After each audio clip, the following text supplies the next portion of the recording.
Welcome to our world.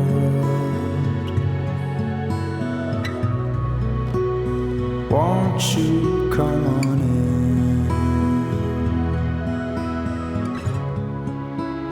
in? Waiting just for you.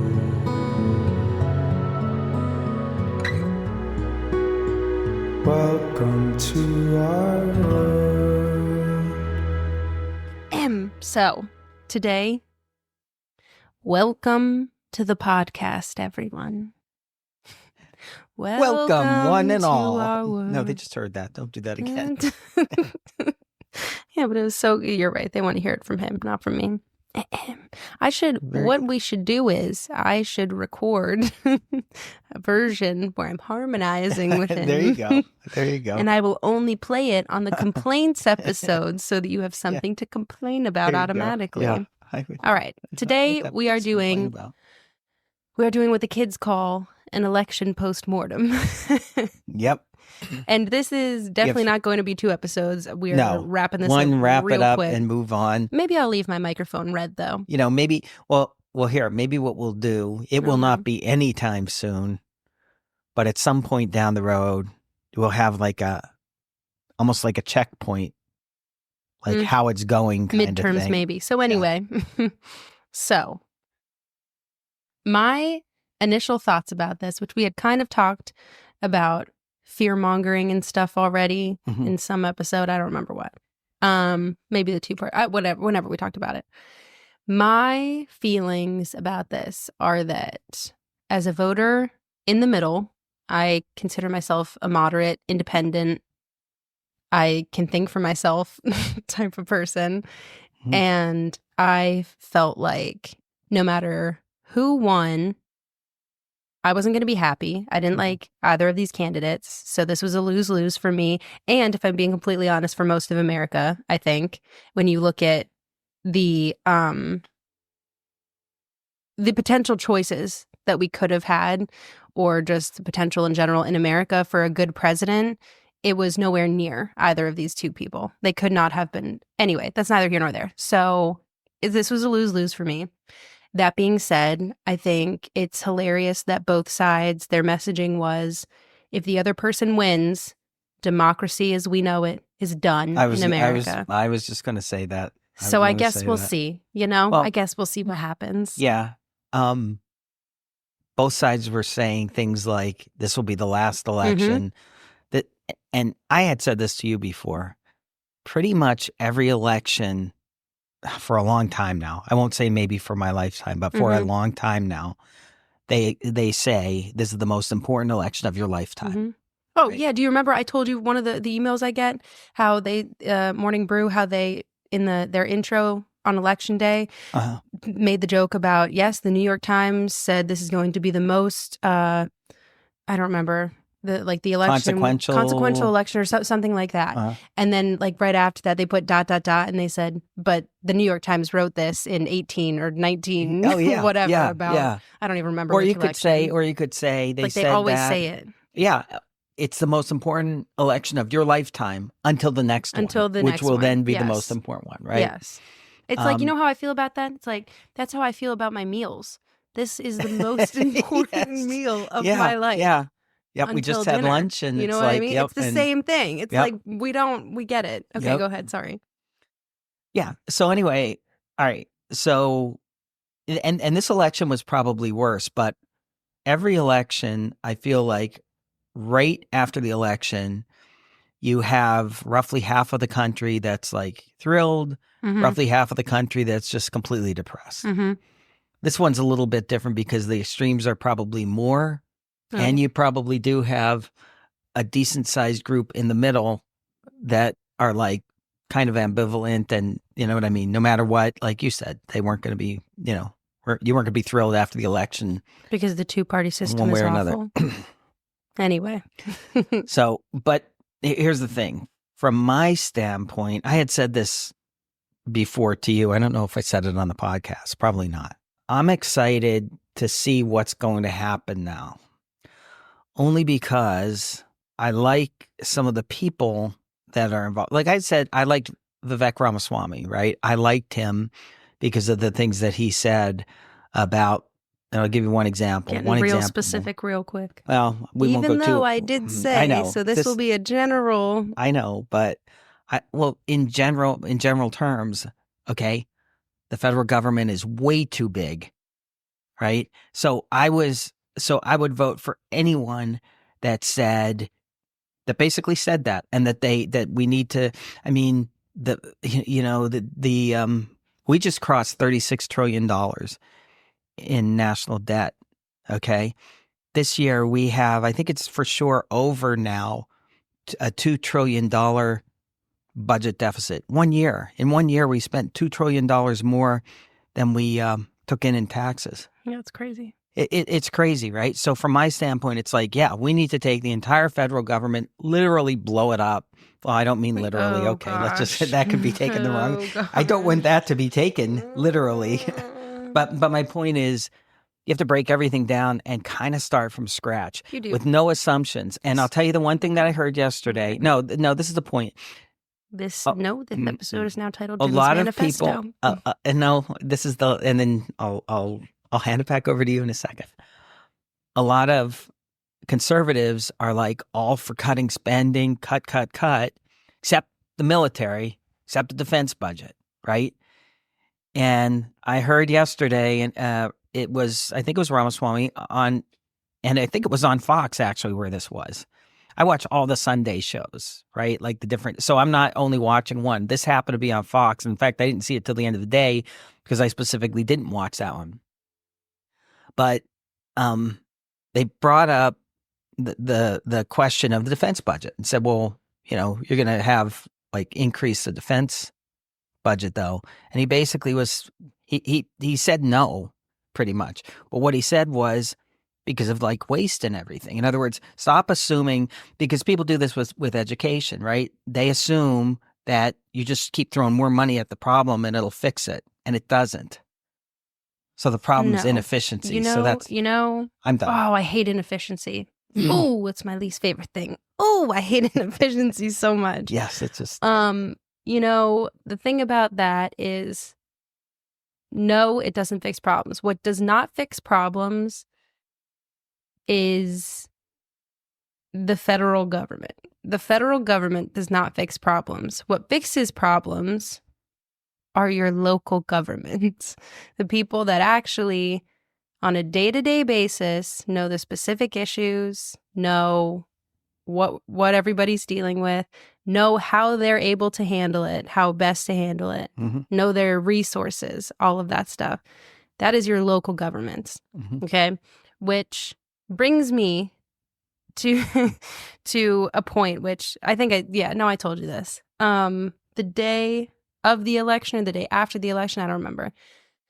I was on the interwebs and there was a video of a girl that was so excited to share that she had just voted for the first time.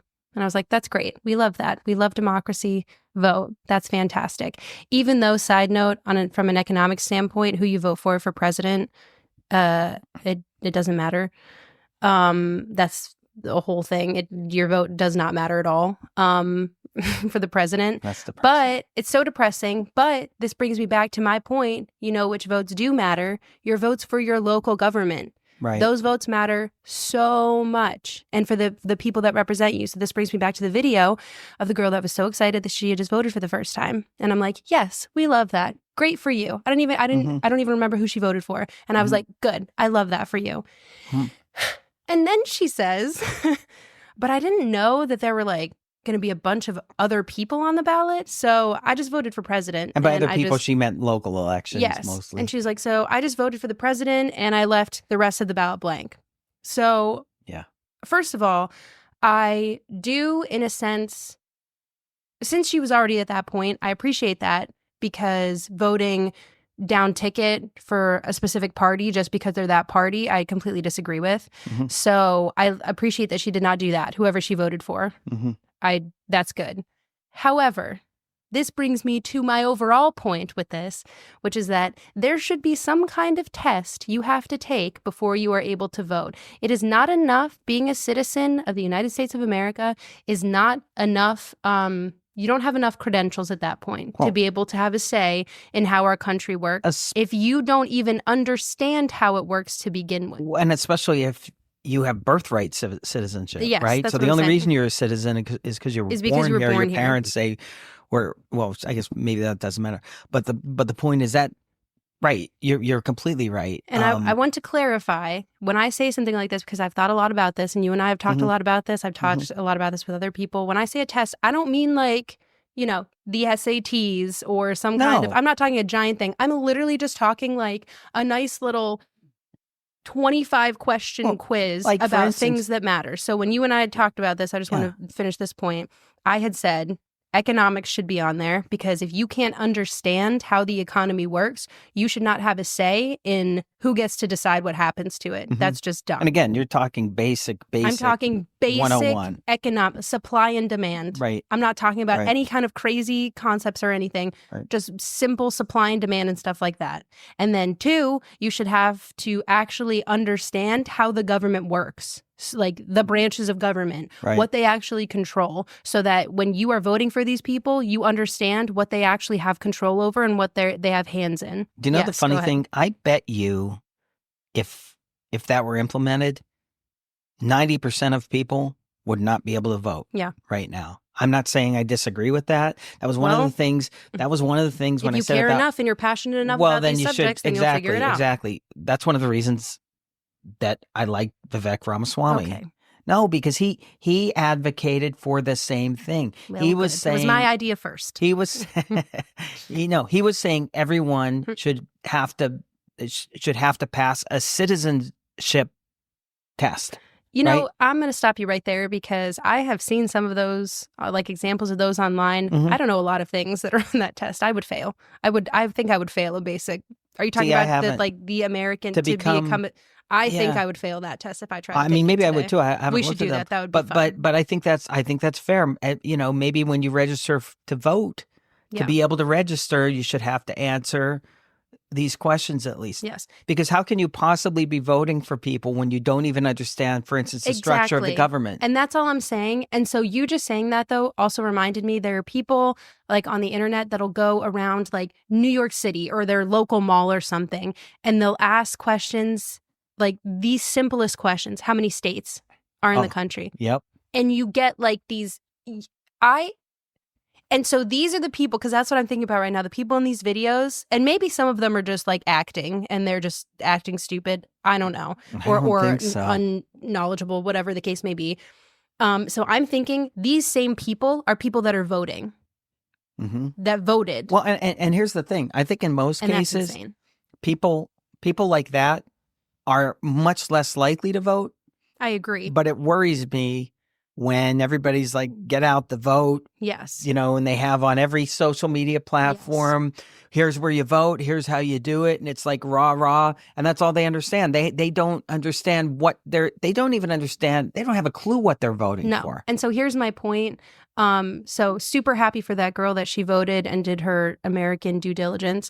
But at the end of the day, because your vote for president is negligible, she might as well have not voted at all since she didn't vote for anything else on the ticket. Right. And I think your vote matters so much more in local elections and for like your representatives and stuff like that, because people don't vote because they don't know that it's happening or care about it or whatever. Your vote matters so much more in those things, and that actually affects you directly. So you should vote in those.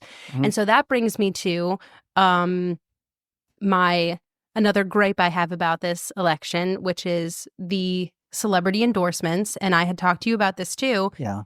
How about all of you celebrities, whoever you said you were voting for, whoever you were endorsing, how about instead of just like saying that, go vote, make sure you register to vote, do this, how about you give the voters actual relevant, important information like, also, remember, you're not just voting for president. There are other things on the ballot. You can get a sample ballot so that you can see ahead of time what's going to be on there. You can do mail-in voting so that you get it at home and you can look stuff up yourself and all this stuff.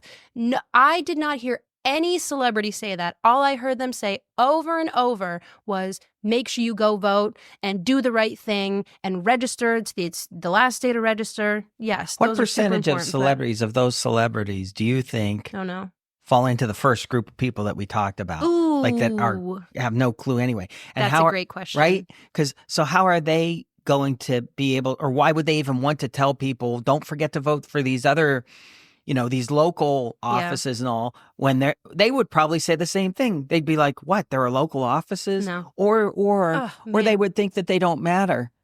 I didn't even think of that, and now that makes me really angry because you're probably right. You're probably right. But going back to celebrity endorsements, I think they're the dumbest thing. I think it could not be more because so in general, I think part of the problem with the Democrats' message this election, and they did have a problem regardless of what people in the liberal media continue saying, which is that America failed and America it's racist and misogynistic and all of this stuff. I do not disagree that those people exist. That is not why you lost the election as Democrats. Okay. And so I just lost my train of thought because I got mad because I was thinking about a specific clip that I saw. Oh, with the celebrity endorsements. Okay. Part of the problem with the Democratic message was it came off, and a lot of people have said this at this point. This is how I felt the whole time. Very elitist. Okay.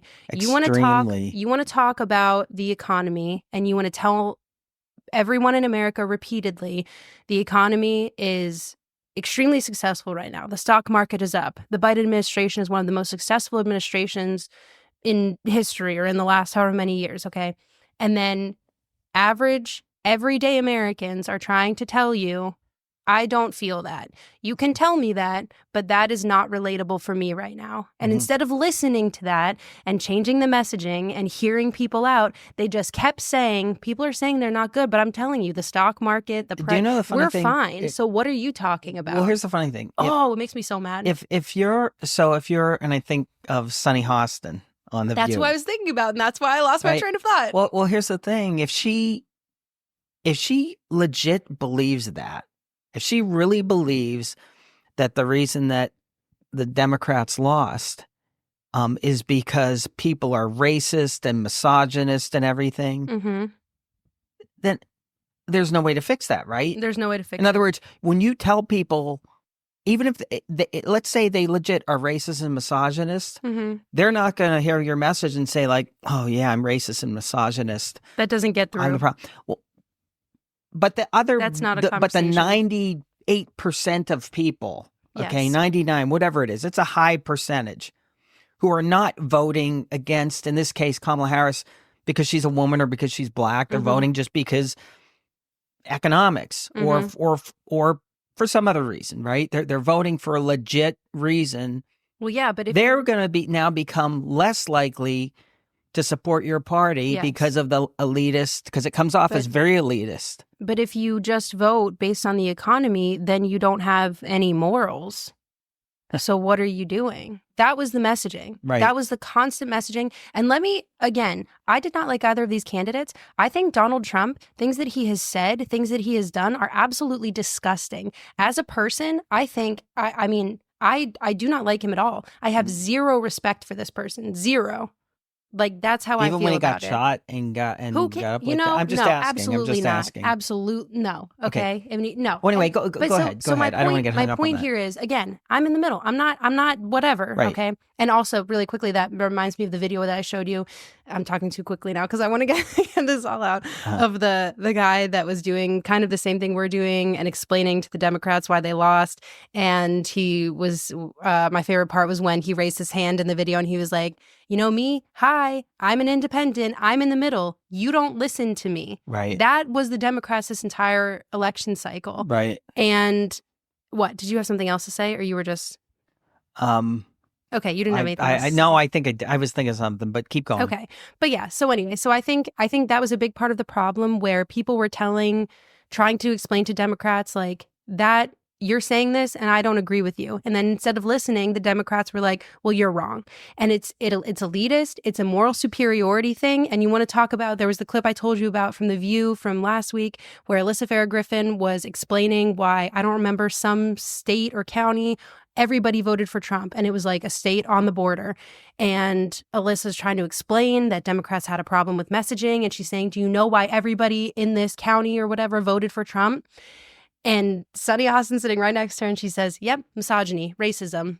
And Alyssa's like, no, they're on the border. They are having a giant influx of illegal immigrants. And as she's trying to explain this, Sunny's like, misogyny, racism, misogyny. Yeah. Right? It's like, you're not listening. You are part of the problem because you refuse to listen to what people are trying to explain to you. Yep. And it's like, okay, that's what I was going to say. With Trump, I don't like him as a person. Right. Okay, I don't.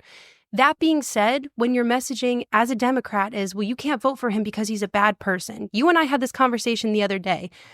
I don't think that the president of America should be like the role model for children everywhere. Right. That is never what I've thought of the president. Right. And so at the end of the day, people also agreed with that kind of logic, that he doesn't need to be a role model for children, which is what people kept saying. Like, how could you vote for him? You want your child to see this, whatever? Right. No, but I want my child to like be able to have cereal. Like, here's the other thing too.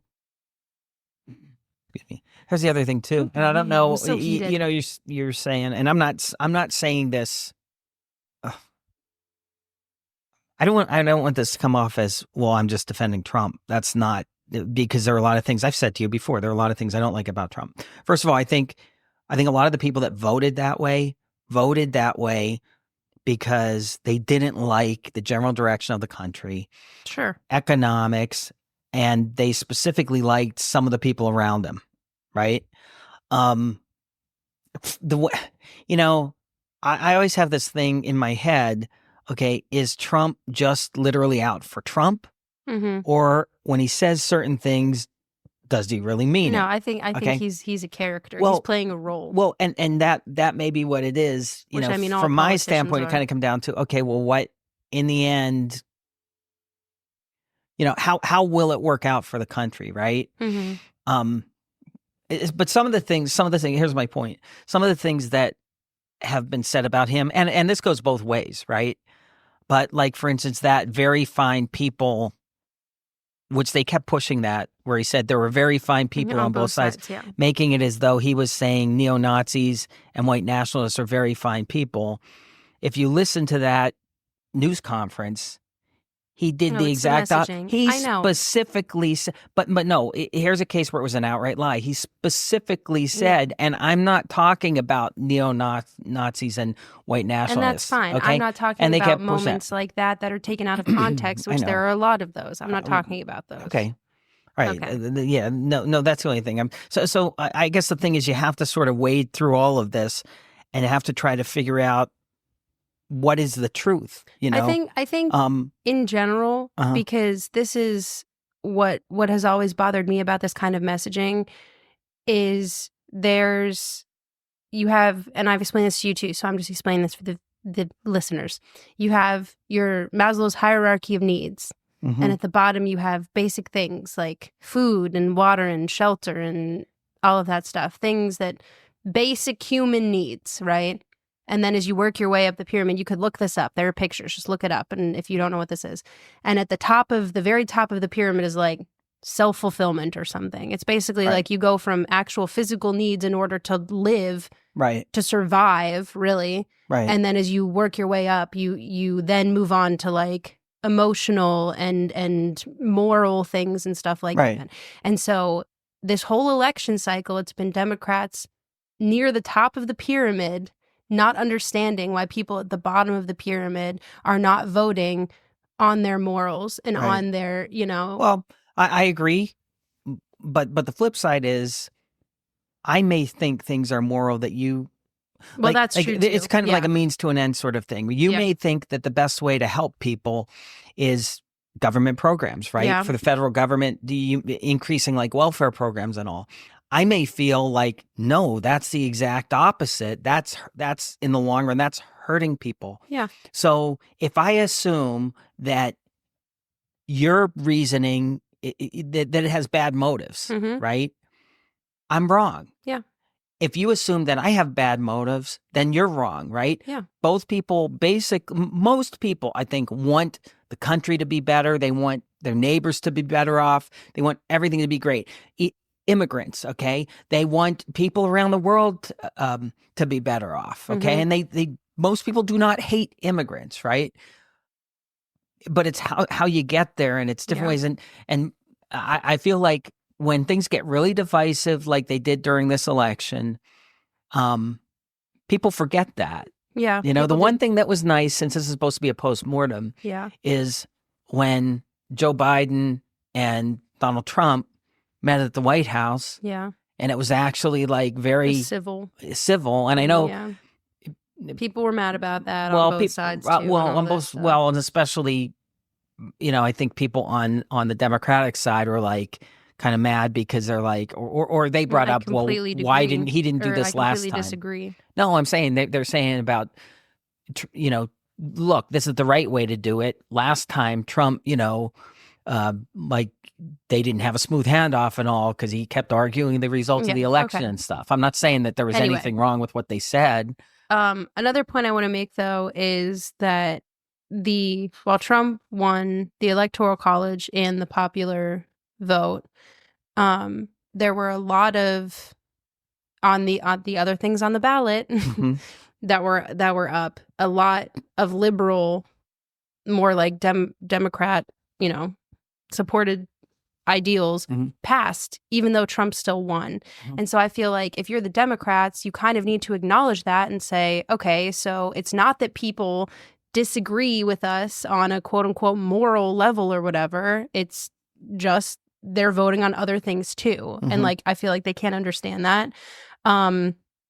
But just really quickly, other things that I wanted to point out, I think the hypocrisy from the Democrats as well after this is like, because, okay, so my example for this is that Trump has named the chief of staff, his chief of staff, Susie Wiles, and she would be the first female chief of staff. Right. I have not heard any Democratic news outlet or anything. They'll mention it, but then there's no talk of like breaking this quote unquote glass ceiling. Or they set up an interview with her and talk about it and have a special. And I just think it's like, okay, so you're happy when it's someone that you agree with. Right. You don't actually care about breaking these barriers. You care about people breaking the barriers that agree with you and your point of view. Right. And that is just really frustrating because then it's like, so you don't actually care about that point in general. It's just like, it's more about, it's all about, this is my agenda. If you agree with me, it's good. Yeah. And then one of the only other things I wanted to point out is that people are now saying that they're going to leave X because, well, it's turning into a right-wing thing and all this stuff. I think a big part of the reason we're struggling and then like we have these two separate parties and all this stuff is because the solution to like coming to an agreement with someone that you disagree with is a conversation, but people on both sides refuse to have this conversation. And there's something now that people were saying, I don't remember, some host on some show had said about how at Thanksgiving, she was going to like stay away from her people that she know voted for Trump and just not even have conversations. Like, look, I understand you're upset. I get that. I'm upset too. Like I said, I wasn't going to be happy no matter who won this. So it mattered very little to me. Okay. But it wasn't as stunning to you. You knew that. You knew it was going to happen. But you knew one of them was going to win. But my point is, it's like, that is not the solution. The solution is to have conversations, to understand where both sides are coming from so that you can reach some kind of agreement. It's not to leave platforms that you think are becoming right-wing. I hate that. I hate it because I've seen that, people leaving.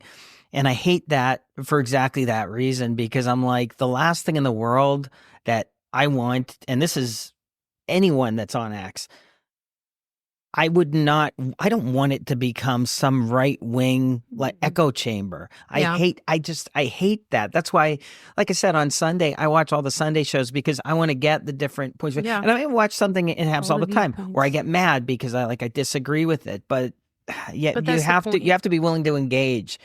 You have to be willing to do that. Because here's the thing. I started whenever I started like listening to political podcasts regularly and like watching that stuff, it was because one, I obviously wanted to be, I wanted to know what I was talking about, and I wanted to be like a well-rounded, voter and all this stuff.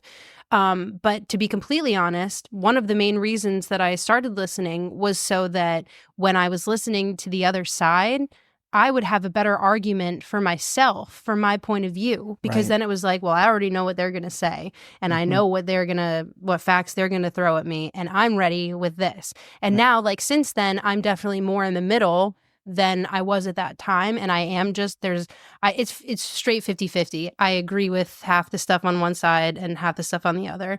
But I just think the solution to all of this is to have more conversations.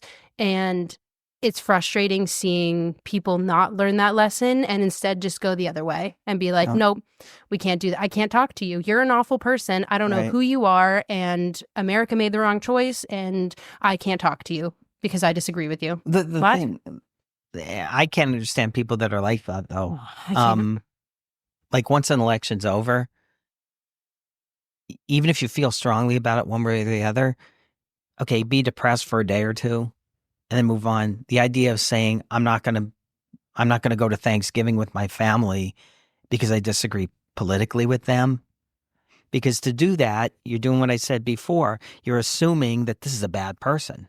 In other words, it's not just a disagreement on policy. It's you're evil. But that's what people you would voted argue. for Hitler. That's what people would argue. They would say, you have voted for, a man that did all this awful stuff, said all this awful stuff, and God only knows what he's going to do to the country. So you must be a bad person too because you did that.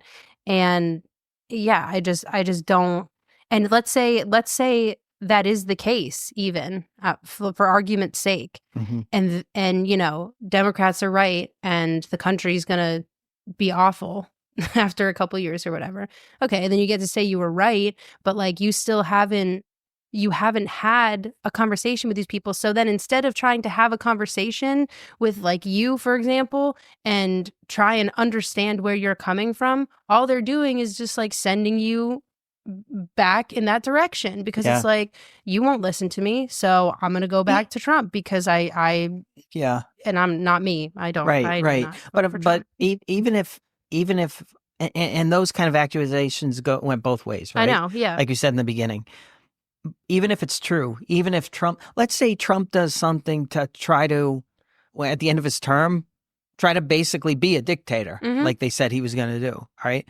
Well, 99.9% of the people who voted for him didn't think that would happen. Right. So it's not like those people are evil. It's not like those people are knowingly voting for Hitler. They think they're voting for a secure border and a better economy and smaller government, right? And I mean, since he won at this point, hopefully that's the case. So either way, and people that voted for Kamala Harris were not thinking, I'm voting for a Marxist because I think, you know what I'm saying? Yes, I do. And you look at the accusations on both sides, and that's, so anyway. I think the argument, what? Go ahead. No, anyway, my point is stop. People have to be kinder, I guess. And, I know. And just more and just understanding. Have the conversation about it. Yeah. You know? Yeah. I was just going to say something mean, but I'm not going to say it anymore. Just because I said not that. to you. Just because you said that. It wasn't about you. It was about. You're going to say something mean to me after the microphones are shut off. So I'll tell you. I'll tell you when you're voting. Okay. That's it. I was going to say I would love to hear people's thoughts about this. I would love to hear people's thoughts that I haven't heard before about this particular topic, because I like having the conversation and knowing where people are coming from. So if you wanted to reach out to us with any of your I know, that would be awesome. We'd love to have a conversation. One other thing, because I wanted to say this and I kind of forgot about it. It's frustrating to me how long counting votes takes. We're now 2 weeks past the election, right? And there are still something like 7 or 8 or something like that House seats where they're still counting votes. I mean, there is no reason for that. There's it's not. So it's ridiculous. And what would fix that? Ranked choice voting. I don't know. That's what your answer is. A barter economy. Okay. Yeah. Have a great week, everyone. We'll Goodbye. see you on Friday. We'll see you on Friday for a new Friday segment. Woo! When we're older. When we're older.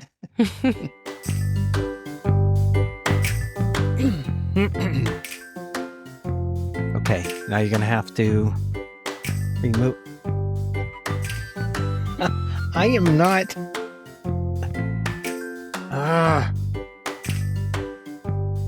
Well, make sure. Thank you, Jeeves. Okay. All right. Well, Check 1, 2. we know the mics work. What do you mean? Check. Checking the levels. All right.